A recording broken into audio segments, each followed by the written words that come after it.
Okay, there's a little transition here between the first stage and second stage. So I want to shear scrape that and get that just a little tiny bump there.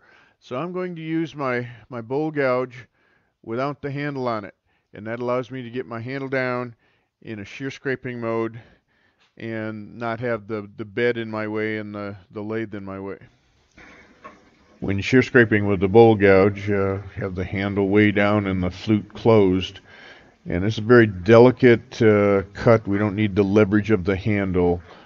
Taking little tiny angel hair shavings.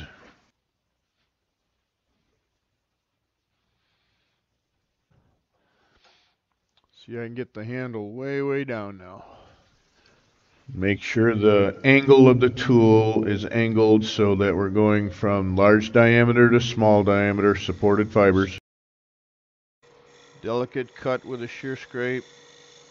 Transition those two stages in nicely. Get rid of that little tiny bump there. Little tiny angel hair shavings. Woohoo, I think I got it. Okay, another little Tuesday tip. I hope you enjoyed or helps you.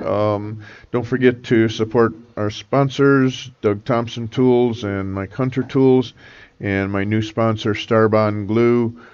Check out the description below for some special prices from Starbond, and we'll see you next time.